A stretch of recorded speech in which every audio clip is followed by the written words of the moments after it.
जय हिंद दोस्तों। कैसे हैं आप लोग? अच्छे होंगे, स्वस्थ होंगे, बढ़िया से पढ़ रहे होंगे और देश दुनिया की खबरों से रूबरू हो रहे होंगे। दोस्तों, आप सभी लोगों का आपके ही channel the universe study hub में बहुत बहुत स्वागत है। दोस्तों, आप लोग इनसे तो परिचित ही होंगे, हम सभी लोग इनसे परिचित होंगे। इनको कौन नहीं जानता है? एलिफेंट महाराज हैं। कौन है? एलिफेंट महाराज हैं। इनको कौन नहीं जानता है भैया? जब हम छोटे छोटे से तो जी आते थे तो हम लोग घुस जाते थे दूसरों के घरों में डर करके इनसे। और दूसरी बड़ी बात, इनकी जो स्पेलिंग है एलिफेंट की, वो तो रट रट के कितनी बार हाथों पे हम लोगों ने ऐसे करके लाठियां नहीं खाई होंगी ना। हम सभी लोगों ने खाई होंगी कि एलिफेंट की स्पेलिंग याद करके आओ, है ना, मीनिंग याद करके आओ, उसको बताओ एलिफेंट की स्पेलिंग। तो दोस्तों, ये इससे इनसे तो हम सभी लोग परिचित हैं कि ये हाथी महाराज हैं। इनको हाथी कहते हैं, इनको एलिफेंट कहते हैं। वो सब तो ठीक है, लेकिन आज ये जो एलिफेंट हैं ये हमारे व्हाइट बोर्ड पे क्या कर रहे हैं? अभी तक अपने पास डिजिटल बोर्ड तो है नहीं, सो अपन कुछ ना कुछ करके बनाते हैं, कोशिश करके प्रयास करते हैं। मेरी आर्ट उतनी अच्छी तो नहीं है, फिर भी मैं कोशिश करता हूँ बनाने की कि बना करके हम इन चीजों के बारे में थोड़ा सा अच्छे से डिस्कस कर लें। तो देख लीजिए दोस्तों, हमारे पास भले ही डिजिटल बोर्ड ना हो, लेकिन व्हाइट बोर्ड को हम डिजिटल बोर्ड बनाने का प्रयास करते हैं ना, बिल्कुल करते हैं। तो दोस्तों, ये है अपने एलिफेंट महाराज।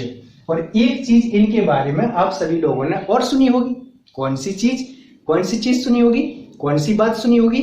वो बात ये है दोस्तों कि हम लोगों ने वो कहानी तो सुनी होगी। कौन सी कहानी? अरे वो 6 अंधे नहीं होते हैं, 6 ब्लाइंड होते हैं, किसी गांव में रहते हैं। उन्होंने कभी हाथी नहीं देखा था जीवन में। क्या नहीं देखा था?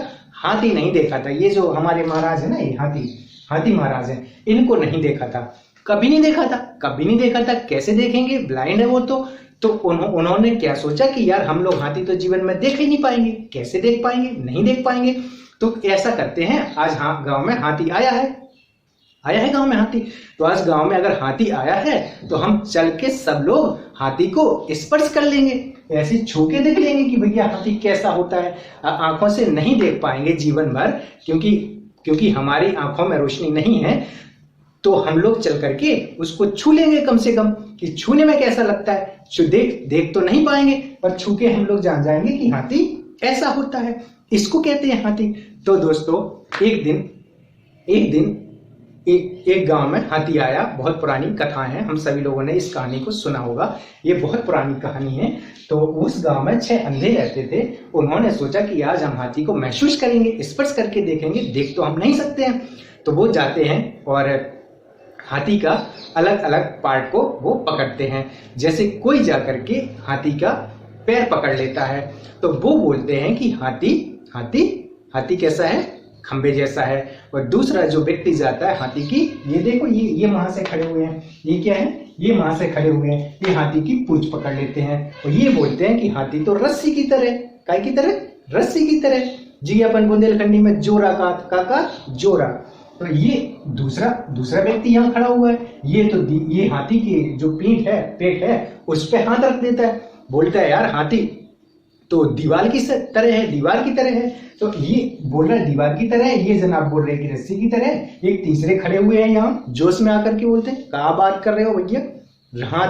हाथी दीवार की तरह, हाथी रस्सी की तरह। अरे भैया, जो हाथी है ना, ये तो खंबे की तरह है। क्यों? क्योंकि उसका पैर पकड़ लेता है। तो बोलता है हाथी तो खंबे की तरह है। ये बोल रहा है हाथी खंबे की तरह, ये बोल रहा है दीवार की तरह, ये बोल रहा है रस्सी की तरह। यहाँ एक जनाब और खड़े हुए हैं, इनको देख लो जरा। ये हाथी की सूंड पकड़ते हैं। क्या पकड़ते हैं? सूंड पकड़ते हैं। ये क्या बोलते हैं? ये बोलते हैं कि यार तुम लोग कह रहे हैं कि हाथी खंबा की तरह है, कोई कह रहा है कि हाथी दीवार की तरह है, कोई कह रहा है कि हाथी रस्सी की तरह। अरे तना इनखे तो देख लो, इनखे ये कह रहे हैं कि हाथी जो है, जो सूंड पकड़ रहे, वो कह रहे हैं कि जो हाथी है वो तो यार जो पेड़ का तना होता है उसकी तरह है, या अजगर की तरह है। तो हाथी तो हम नहीं कह सकते कि जो हाथी है वो दीवार की तरह है, कि खंबे की तरह है, कि रस्सी की तरह है। ये जो हाथी है ये तो पेड़ का जो तना होता है उसकी तरह है, या अजगर की तरह है। एक जनाब यहाँ खड़े हुए हैं, ये इसका कान पकड़ लेते हैं हाथी का। क्या पकड़ लेते हैं? कान। ये देखो कान नहीं पकड़े हुए हैं, ये देखो कान। मैंने प्रयास किया है कि हाथी को हाथी की तरह बना दूं, कहीं कहीं हाथी जो है वो मतलब कि वो डायनासोर टाइप का ना बन जाए। फिर भी मैंने प्रयास किया है कि हाथी हाथी की तरह बन जाए। तो मुझे लग रहा है अच्छा बना हुआ है, मुझे अच्छा लग रहा है, मुझे अच्छा लग रहा है। तो ये देखिए, ये इसका कान पकड़ लेता है, जो कान पकड़ लेता है तो वो बोलता है कि हाथी तो यार जो बड़ा सा, हम लोग अभी, मुझे गर्मी लग रही है, लग रही नहीं लग रही, देखो चेहरे पे पसीना आ रहा है। तो जो बड़ा पंखा होता है ना गांव क्षेत्र में, तो वो हम लोग बांस का बनाते हैं, उसको हिलाते हैं डुलाते हैं, कोई कोई कपड़े का ही बना लेता है, तरह तरह की चीजों से बना लेते हैं। तो ये बोल रहा है कि वो तो बड़ा सा जो पंखा होता है उसकी तरह है हाथी। और ये जो जनाब यहाँ खड़े हुए हैं, ये बोल रहा है यार कोई पाइप की तरह है हाथी, क्योंकि वो पाइप की तरह बोलते हैं। तो दोस्तों 6 लोग हैं, हाथी का वर्णन कर रहे हैं कि हाथी कैसा होता है। जो 6 लोग हैं, इन्होंने 6 तरीके से वर्णन किया है। आप मुझे बताओ दोस्तों, क्या ये जो व्यक्ति यहाँ खड़ा हुआ है कि हाथी जो है रस्सी के समान है, तो क्या ये झूठ बोल रहा है? क्या ये झूठ बोल रहा है कि हाथी रस्सी के समान है? क्योंकि जितना उसको ज्ञान हो रहा है उतना तो वो सही बोल रहा है, क्योंकि बाकी पूरी बॉडी से तो उसका स्पर्श हो ही नहीं रहा है, वो तो पूंछ को पकड़ रहा है। तो जो पूंछ को पकड़ रहा है वो बोल रहा है कि हाथी रस्सी के समान है। तो दोस्तों बताओ, क्या वो झूठ बोल रहा है? झूठ बोल रहा है क्या वो? नहीं, वो तो सही बोल रहा है। लेकिन क्या हाथी वास्तव में रस्सी के समान है? नहीं। तो वो अपने अनुसार तो वो सही बोल रहा है। चलो दूसरे की बात कर लेते हैं। ये बोल रहा है कि हाथी दीवार की तरह है। तो दोस्तों आप बताओ, क्या हाथी दीवार की तरह है? लेकिन ई के लाने तो सही है, इसके लिए तो सही है। ये तो बोल रहा है कि दीवार की तरह है, मतलब इसको जितना स्पर्श हो रहा है हाथी का, जितना स्पर्श भी इसको हाथी का हो रहा है, उससे तो इसको लग ही रहा है कि दीवार की तरह है हाथी, है ना। तो अपनी जगह तो ये सही है कि नहीं। लेकिन क्या हाथी को ये जान पा रहा है? ये देखिए, बहुत बहुत स्वीट लग रहा है, स्मार्ट लग रहा है भाई हमारा हाथी। तो क्या हाथी को जान पा रहा है? नहीं जान पा रहा है। ये भी जनाब अपनी जगह तो सही है कि हाथी खंबा की तरह है, कारण कि जितना इनको पता चल रहा है उतना तो ये सही बोल रहे हैं कि हाथी खंबे की तरह है। बाकी इनको नहीं पता चल रहा है, बाकी के बारे में इनको हाथी का पूरा ज्ञान तो हो नहीं पा रहा है कि पूरे हाथी को देख पा रहे हो। ये तो जितना देख पा रहे उतने के अनुसार तो इनको सही है कि हाथी खंबे के समान है। तो दोस्तों इन 6 लोगों का अपनी अपनी जगह ये लोग सही कह रहे हैं। लेकिन क्या ये सही कह रहे हैं? नहीं कह रहे, क्योंकि ये हाथी तो खंबा थोड़ी ना है, हाथी दीवार थोड़ी ना है, हाथी रस्सी थोड़ी ना है, हाथी सांप की तरह, मतलब अजगर की तरह थोड़ी ना है, हाथी पंखे की तरह थोड़ी ना है। हाथी तो भाई हाथी है पूरा, मतलब एक, ये सब उसके अंग हैं और ये सब अंग मिलकर के हाथी बनते हैं। लेकिन ये हाथी तो नहीं है। तो ये लोग ना दोस्तों लड़ने लगते हैं। क्या करने लगते हैं? लड़ने लगते हैं, झगड़ने लगते हैं। मारपीट तक होने वाली थी, क्योंकि इनको लग रहा था अब सब अपनी अपनी जगह सही थे। मारपीट तक होने वाली थी, तभी वहां से एक बुद्धिजीवी व्यक्ति निकलते हैं, इंटेलेक्चुअल पर्सनालिटी निकलती है। वो बोलती है, भैया आप काय लड़ रहे हो? दोस्तों हम हाथी की कहानी अगर डिस्कस कर रहे हैं तो इसका तात्पर्य ये नहीं कि हम वो 6 अंधों वाली कहानी डिस्कस कर रहे हैं। हम लोग इसके पीछे बहुत बड़ा सिद्धांत डिस्कस करने जा रहे हैं। इस सिद्धांत के पीछे जो है वो सिद्धांत जैन दर्शन का सिद्धांत है, जैन धर्म का सिद्धांत है। उस सिद्धांत को हम सापेक्षतावाद कहते हैं, उस सिद्धांत को हम सप्तभंगी न्याय कहते हैं। उसमें एग्जाम्पल दिया जाता है हाथी का, और हम सब लोगों ने इस हाथी की कहानी पढ़ी है। तो वीडियो को आप पूरा देखिएगा, बहुत मजा आने वाला है। इसको बिल्कुल भी स्किप नहीं करना है, क्योंकि अभी हाथी के जो हम एग्जाम्पल दे रहे हैं इसके पीछे रहस्य छुपा हुआ है बहुत बड़ा, जिसको हम सप्तभंगी न्याय कहते हैं। और ये एक ऐसा सिद्धांत है ना दोस्तों कि जिसको आप लोग देखेंगे सुनेंगे तो आप कहेंगे यार वास्तव में यार बात तो सही चल रही है, यहाँ पे क्या बात चल रही है, क्या तर्क दिए जा रहे हैं, क्या एग्जाम्पल दिए जा रहे हैं, और अपनी जगह तो ये बिल्कुल सही कह रहे हैं। तो दोस्तों इसको पूरा देखना है, इस वीडियो को आपको पूरा देखना है। मैं इतनी सारी वीडियो लगभग 100 के आसपास बना चुका हूं, बट ये चीज़ मैं नहीं बोला हूं कि आपकी इच्छा है आप जितना देखना चाहें देखें, बट इसको आप पूरा देखिएगा दोस्तों। इसको देखिएगा कि किस प्रकार से ये जो सिद्धांत है ये कैसे हाथियों के द्वारा कोई बात समझाई जा रही, हाथी और 6 अंधों के द्वारा कोई बात हमें स्पष्ट की जा रही है।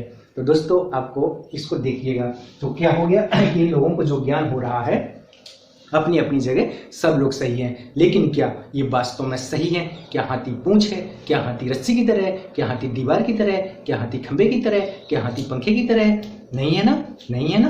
तो चलो दोस्तों हम लोग समझने का प्रयास करते हैं। ये 6 लोग ना लड़ने वाले थे आपस में। तो बुद्धिजीवी व्यक्ति वहां से निकलते हैं, तो बोलते हैं भैया आप क्यों लड़ रहे हो? तो बोलते देखो मैं कह रहा हूँ कि हाथी खंबे की तरह है, लेकिन ये कह रहा है कि हाथी रस्सी की तरह है। ये बताओ जरा, हाथी रस्सी की तरह थोड़ी ना है, ये देखो खंबे की तरह है, ये देखो दीवार की तरह है, ये देखो पंखे की तरह है।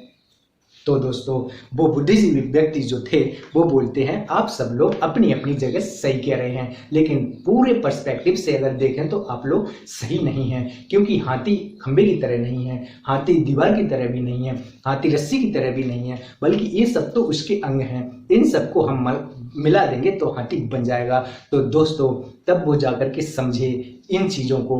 इसीलिए अब यहाँ से एक सिद्धांत निकलने वाला है, सप्तभंगी न्याय, अर्थात कोई भी बात, कोई भी घटना स्थिति परिस्थिति सापेक्ष के अनुसार सत्य होती है। स्थिति परिस्थिति सापेक्ष के अनुसार सत्य होती है।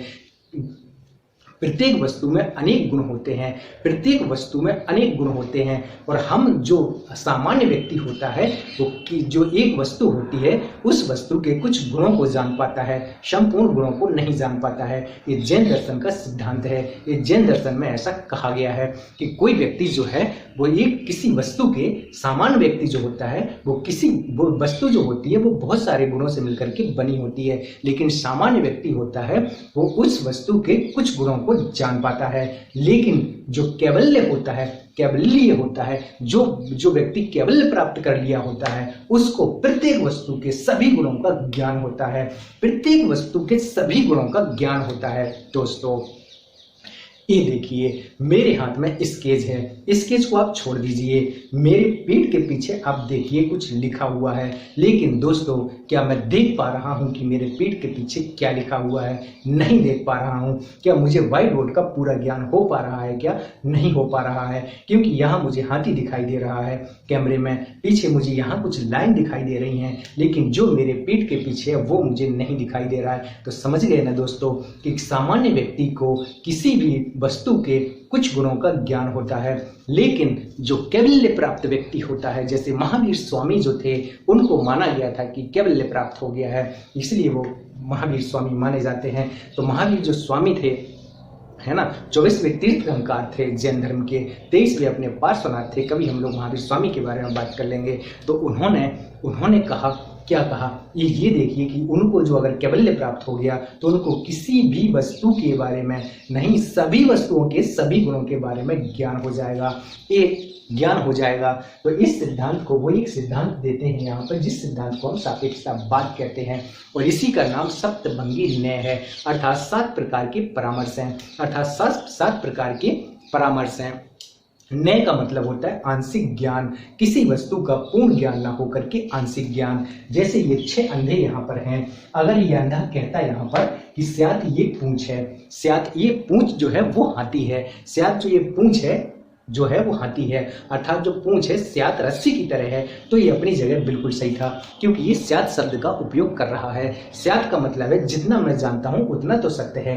स्यात ये जो हाथी है वो रस्सी के समान है, अगर वो स्यात शब्द का उपयोग कर देते थे तो वो अपनी जगह सही थे, लेकिन वो ये कह रहे हैं कि जो हाथी है वो रस्सी की तरह है, तो ये गलत हो गया, क्योंकि वो अपनी जगह तो सही है, लेकिन क्या हाथी रस्सी है? नहीं, तो हाथी रस्सी तो नहीं है। लेकिन वहीं अगर वो स्यात शब्द का उपयोग, स्यात का मतलब संभावना नहीं है, स्यात का मतलब संभावना नहीं है, स्यात का मतलब है शायद भी नहीं है, स्यात का मतलब है जितना मैं जान रहा हूं उतना मेरे लिए सत्य है, आंशिक सत्य है, 100% सत्य नहीं है कोई भी चीज। ये देखिए मुझे नहीं पता मेरी पीठ के पीछे क्या लिखा हुआ है, लेकिन मैं हाथी को देख रहा हूं, उसकी आंख देख रहा हूं, मस्त मुस्कुरा रहा है भाई हमारा प्यारा हाथी, तो उसको मैं ये देख रहा हूं कि जो हाथी है उसका तो जितना मुझे ज्ञान हो रहा है तो मैं कहूंगा स्यात ये हाथी है। क्यों? क्योंकि ये आधा से मुझे 75% से ज्यादा भाग दिखाई दे रहा है, तो मैं कहूंगा स्यात हाथी है। फिर भी मैं 100% तो नहीं कह रहा है कि हाथी है, हो सकता है वह हाथी के रूप में कोई और हो। तो इसीलिए जब भी कभी दो व्यक्ति या कुछ व्यक्ति अपने मतों को लेकर के लड़ने लगते हैं कि या अपनी बात को लेकर के अड़ जाते हैं या बोलते हैं कि मेरा खूंटा तो यही गिरेगा, अब तो मैं जो कुछ करना है कर लो, मैं तो जो कह रहा हूं वही सही बात है, तो दोस्तों ऐसा तो बिल्कुल भी नहीं है, क्योंकि आंशिक ज्ञान हो रहा है। पूर्ण ज्ञान तो हमें सृष्टि में अभी किसी चीज का भी नहीं हो पा रहा है। विज्ञान भी जानने का प्रयास कर रहा है, धर्म भी जानने का, धर्म तो हालांकि चीजों को मान लेता है, दर्शन भी जानने का प्रयास कर रहा है, लेकिन ये जो ब्रह्मांड बना हुआ है इसके बारे में अभी हम कितना जानते हैं? बहुत कम जानते हैं, इतना सा जानते हैं। ये पूरा बॉडी है हमारा, हम बॉडी के बारे में जान रहे हैं, हम इस जगत के बारे में जान रहे हैं, तो कंप्लीट तो हम नहीं जान रहे। तो हम कह सकते हैं कि स्यात स्याद है, स्याद है, स्याद मतलब कमरे, अगर हम किसी के घर जा रहे तो हम एक अनुमान लगा सकते हैं, अनुमान नहीं है वो स्याद। स्याद का मतलब है जितना मुझे पता है उतना सत्य है, जितना मैं जान रहा हूँ उतना सत्य है। जैसे अगर ये कह देता है कि स्याद हाथी जो है, स्याद हाथी है दीवार की तरह, तो कोई दिक्कत नहीं थी। स्याद बोला है मतलब जितना इसको पता है उतना तो ये मान रहा है कि मतलब हाथी ऐसा है देखने में। तो दोस्तों उसी प्रकार से जो स्यादवाद है वो सापेक्षता का सिद्धांत है। हमें किसी भी वस्तु के बारे में कंप्लीट नॉलेज नहीं हो रहा है, पूर्ण ज्ञान नहीं हो रहा है, हमें आंशिक ज्ञान हो रहा है। इसलिए हमें कभी भी अपने तर्क को लेकर के लड़ना नहीं चाहिए, विचार विमर्श करना चाहिए, डिस्कस करना चाहिए, चर्चा करना चाहिए। कभी भी ये नहीं कहना चाहिए कि जो मैं कह रहा हूँ वही सही है, क्योंकि जरूरी नहीं है कि जो आप कह रहे हैं वही सही हो। हमारे वेदों में भी कहा गया है, मुंडेर मुंडेर मति भिन्ना, जितने इस प्रकार के मन हैं, जितने प्रकार के मस्तिष्क हैं उतने प्रकार के मत हैं, और सबके मत अलग अलग हो सकते हैं। तो मतों में विरोध हो सकता है, लेकिन मतों में विरोध और विचारों में विरोध होने के कारण हम लड़ते क्यों हैं, झगड़ते क्यों हैं, संप्रदायवाद क्यों, इस प्रकार की घटनाएं क्यों, हिंसा क्यों, दंगा क्यों? भाई एक बोल सकते हैं ना कि तारी जगह तू सही है, हमारी जगह मैं सही हूँ, है ना। ऐसे ये बोल सकते हैं कि भाई तुम्हारी जगह तुम सही हो, हमारी जगह हम सही हैं। जितना हमें पता है और तो हम जान रहे हैं कि जो हाथी है, बाकी हमें नहीं पता और जान लेंगे। लेकिन हम ये नहीं कह सकते कि जो मैं कह रहा हूँ या जो मेरा धर्म कह रहा है बस वही सत्य है। यहीं से तो दोस्तों कट्टरता आ जाती है, यहीं से तो अंधविश्वास आ जाता है। देखो ना कितना प्यारा सिद्धांत है, कितना प्यारा सिद्धांत है ना दोस्तों, कि ये बोल रहा है कि प्रत्येक व्यक्ति के विचार का सम्मान करो, क्योंकि हो सकता है कि जो वो बोल रहा हो वो सत्य हो। अब सत्य भंगी न्याय क्या होता है, इसको हम बताने 7 प्रकार के, किसी भी वस्तु को देखने के 7 प्रकार के नजरिया है, दृष्टिकोण है या परामर्श है। देखो अगर कोई मुझसे पूछता है कि ईश्वर है क्या, ईश्वर है क्या, तो मैं कहता हूं स्याद है, स्याद है। ईश्वर है क्या, तो मैं बोलता हूं स्याद है, मतलब स्याद है, मतलब संभावना नहीं है, अनुमान भी नहीं है, ये जितना मैं जान रहा हूं उतना मेरे लिए ईश्वर है। फिर मैं कहूंगा स्याद नहीं है, स्याद नहीं है, मतलब पहला जो वाक्य है वो भावात्मक है। जैसे कोई चीज है तो वो भाव हो गया, कोई चीज नहीं है तो अभाव हो गया। जैसे हमारे पास एक अच्छा सा दोस्त है तो वो तो भाव है कि है मेरे पास, और कोई अच्छा सा दोस्त नहीं है तो वो तो अभाव हो गया कि मेरे पास कोई अच्छा दोस्त नहीं है। तो ये हो गया भाव, ये हो गया अभाव। जैसे अभी देखो मेरे चेहरे पर पसीना आ रहा है, तो भाव है काय का, पसीना का, अभाव है काय का, हवा का, हवा का अभाव है ना। तो दोस्तों अगर किसी ने कहा कि ईश्वर है, तो मैंने कहा शायद है, स्यात् अस्ति च स्यात् नस्ति च स्यात् अस्ति च। अभी मैं आपको सप्तभंगी नहीं सुनाता हूँ, मजा आ जाएगा। स्यात् अस्ति च स्यात् नस्ति च स्यात् अव्यक्तम च स्यात् अस्ति च अव्यक्तम च स्यात् नस्ति च अव्यक्तम च स्यात् अस्ति च स्यात् नस्ति च अव्यक्तम च।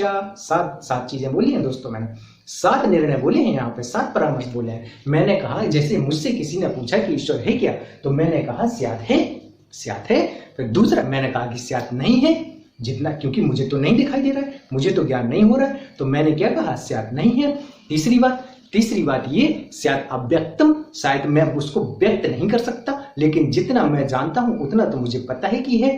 फिर चौथी बात स्यात् अस्ति बट अव्यक्तम च, स्यात् है लेकिन हम बता नहीं सकते उसको। स्यात् नस्ति अव्यक्तम च, शायद नहीं है और हम ये भी नहीं बता सकते कि देख लो नहीं है ना, देख लो नहीं है। फिर स्यात् अस्ति च नस्ति च अव्यक्तम च, स्यात् अस्ति च नस्ति च अव्यक्तम च, मतलब स्यात् है, स्यात् नहीं है नहीं है, और हम व्यक्त भी नहीं कर सकते उसको। तो दोस्तों 7 तरीके हैं, पहला है, दूसरा नहीं है, तीसरा है नहीं है, चौथा अव्यक्त, फिर है और अव्यक्त, नहीं और अव्यक्त, है नहीं और अव्यक्त। ये 7 तरीके हैं किसी भी चीज को देखने के, ये है 7 दृष्टिकोण, ये है 7 पर्सपेक्टिव। दोस्तों देखो ना कितना प्यारा है हमारा दर्शन, कितना प्यारा है हमारा दर्शन। ये व्यक्ति के सोचने समझने के जो पेच है ना वो ढीले कर देता है, पूरे खोल देता है, और व्यक्ति को जैसा दृष्टि तथा सृष्टि दिखाई देने लगती है उसको एक ऐसा समय भी आता है जब वो देखता है कि लाली मेरे लाल की, लाली मेरे लाल की, जित देखूं तित लाल, और लाली देखन मैं गया और मैं भी हो गया लाल। ये भी बोलता है एक दार्शनिक, ये भी बोलने रहे क्या, हमारे आदि शंकराचार्य क्या बोल रहे हैं, ब्रह्म सत्य जगत मिथ्या, ब्रह्म सत्य जगत मिथ्या, और जो जीव है वही ब्रह्म हो जाता है। कितनी प्यारी बात बोल रहे हैं। गौतम बुद्ध भी कुछ ऐसे ही बोलते हैं, महावीर स्वामी भी कुछ ऐसे ही तो बोल रहे हैं, है ना। सांख्य वेदांत कुछ ऐसे ही बोलते हैं।